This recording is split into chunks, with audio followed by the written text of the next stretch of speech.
حضرت مسیح موعود علیہ الصلوۃ والسلام نے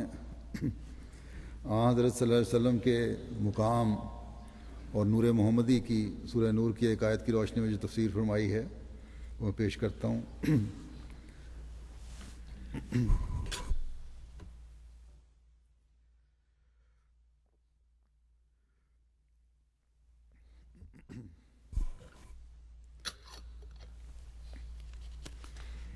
سورہ نور کی آیت 36 سے آپ فرماتے ہیں کہ اللہ نور السماوات والارض مسئلہ قرآن کریم میں اللہ تعالیٰ فرماتا ہے اللہ نور السماوات والارض مثل نورہ کمشکات فیہا مصباح المصباح فی زجاجہ الزجاجہ تو کأنہا کوکب دری یوقد من شجرۃ مبارکۃ زیتونۃ لا شرقیۃ ولا غربیہ یکاد زیتھا یضیء ولو لم تمسس نار نور علی نور یہدی اللہ لنورہ من یشاء ویضرب اللہ الامثال للناس واللہ بکل شیء علیم۔ کہ اللہ آسمان اور زمین کا نور ہے، اس کے نور کی مثال ایک طاق کی سی ہے جس میں ایک چراغ ہے، وہ چراغ شیشے کے شمعدان میں ہو، وہ شیشہ ایسا ہو گویا ایک چمکتا ہوا روشن ستارہ ہے، وہ چراغ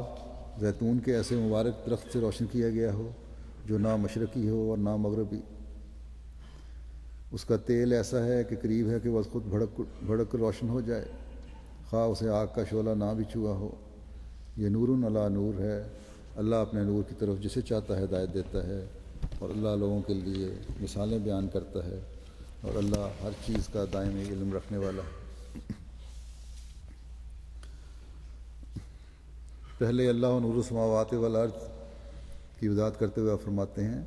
کہ خدا آسمان اور زمین کا نور ہے، یعنی ہر ایک نور جو بلندی اور پستی میں نظر آتا ہے، خواہ وہ ارواح میں ہو، روحوں میں ہو، خواہ اجسام میں ہو، خواہ ذاتی ہو اور خواہ عرضی، یعنی خواہ کسی کی ذاتی خوبی کی وجہ سے اس میں نظر آ رہا ہے وہ نور، یا کسی سے مانگ کے لیے ہے، خواہ وہ ظاہری ہے، خواہ باطنی ہے،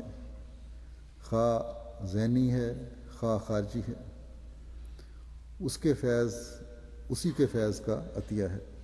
یہ تمام قسم کے نور جو ہیں یہ اللہ تعالیٰ کے فیض کا عطیہ ہیں۔ یہ اس بات کی طرف اشارہ ہے کہ حضرت رب العالمین کا فیض عام ہر چیز پر محیط ہے،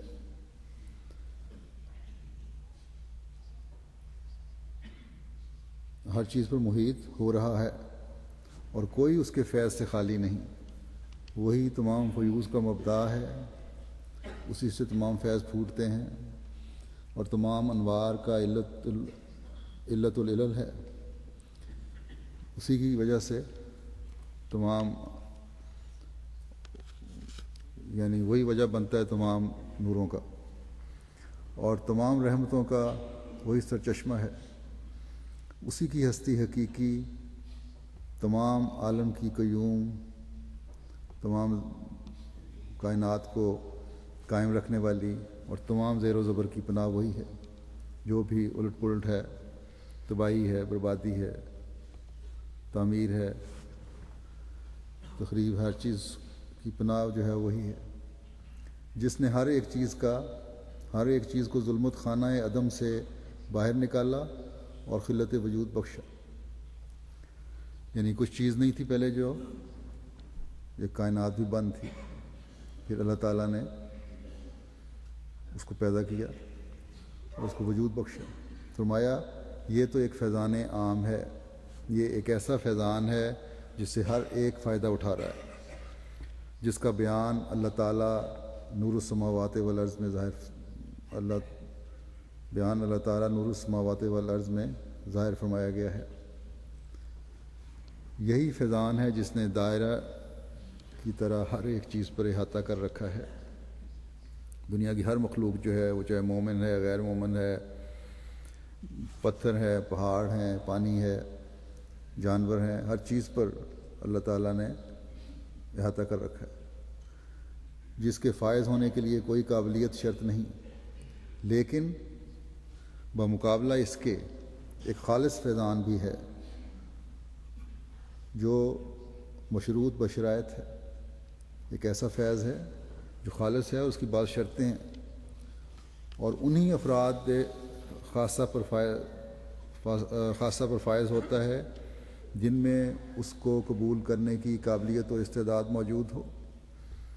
اور یہ جو خاص فیضان ہے یہ انہی لوگوں کے لیے ہے جن میں وہ استعدادیں بھی موجود ہوں جو اس کو قبول کر سکتی ہیں، یعنی نفوس کاملہ انبیاء علیہم السلام پر، جن میں سے افضل و اعلیٰ ذات جامع البرکات حضرت محمد مصطفیٰ صلی اللہ علیہ وسلم ہے۔ اور یہ جو قابلیت اور استعدادیں رکھنے والے لوگ ہیں وہ سب سے زیادہ انبیاء علیہم السلام ہیں، اور انبیاء میں بھی سب سے زیادہ استعدادوں اور قابلیت رکھنے والے اور اس قابلیت رکھنے والے حضرت صلی اللہ علیہ وسلم کی ذات ہے، جو تمام قسم کی برکات کا مجموعہ ہے، دوسروں پر ہرگز نہیں ہوتا۔ اور چونکہ وہ فیضان ایک نہایت باریک صداقت ہے، ایک ایسی سچائی ہے جو بہت غور کرنے سے نظر آتی ہے، جو فیض ہے یہ اللہ تعالیٰ کا خاص فیض، اور دقائق حکمیہ میں سے ایک دقیق مسئلہ ہے، اور حکمت کے جو باریکیاں ہیں ان میں سے ایک بڑا باریک مسئلہ ہے یہ ہر ایک کو نظر نہیں آ سکتا۔ اس لیے خدا تعالیٰ نے اول فیضان عام کو جو ظاہر میں ظاہر ہو رہا ہے بیان کر کے، یعنی اللہ تعالیٰ تمام زمین و آسمان کا نور ہے، اس کو بیان کر کے پھر فرمایا ہے، پھر اس فیضان خاص کو بغرض اظہار کیفیت نور حضرت خاتم الانبیاء صلی اللہ علیہ وسلم ایک مثال میں بیان فرمایا ہے۔ پہلے اللہ تعالیٰ نے اپنا نور بیان فرمایا کہ اللہ زمین و آسمان کا نور ہے اور کوئی چیز اس سے باہر نہیں، وہی ہر چیز کی پیدائش ہے اور وہی ہر چیز کو قائم رکھنے والا ہے۔ پھر اس خاص نور کی طرف اشارہ فرمایا اور اس کی مثال ایک دی، جو خاص نور کی جو انتہا ہے وہ حضرت صلی اللہ علیہ وسلم کی ذات میں ہے، جو اس آیت سے شروع ہوتی ہے، آیت کے اس حصے سے کہ مثلہ نور ہی کمشکات فیہا مصباح، یعنی اس نور کی مثال فرد کامل میں جو پیغمبر ہے یہ ہے جیسے ایک طاق، یعنی ایک خانہ بنا ہوتا ہے جو دیوار پہ، ایسی جگہ جو دیوار میں خاص روشنی کے لیے چیزیں رکھنے کے لیے بنائی جاتی ہے، عموماً روشنی کے لیے بنائی جائے، اس کو طاق کہتے ہیں۔ آپ فرماتے ہیں کہ وہ طاق حضرت صلی اللہ علیہ وسلم کا وسیع تر سینہ ہے، اور اس طاق میں ایک مثال بیان ہو رہی ہے، اور اس طاق میں ایک چراغ ہے، ایک روشنی کا لیمپ ہے،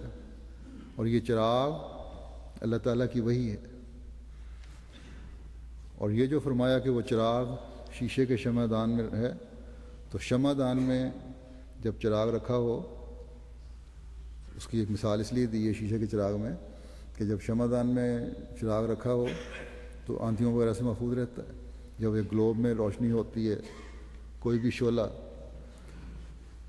تو ایک تو محفوظ رہتی ہے وہ باہر کی ہواؤں سے، موسمی اثرات سے،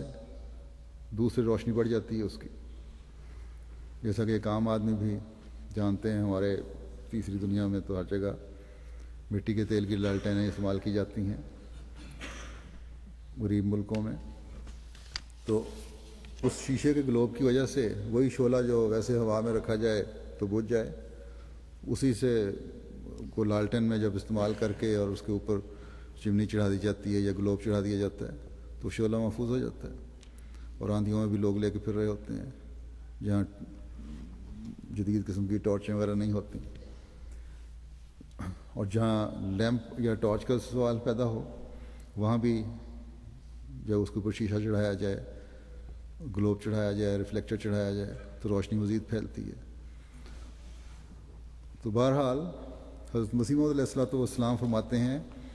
کہ وہ چراغ ایک شیشے کی قندیل میں ہے جو نہایت مصفہ ہے، یعنی نہایت پاک اور مقدس دل میں، جو حضرت صلی اللہ علیہ وسلم کا دل ہے۔ جو کہ اپنی اصل فطرت میں شیشہ سفید اور صافی کی طرح ہر یک طور کی کثافت اور کدورت سے منزہ اور مطہر ہے۔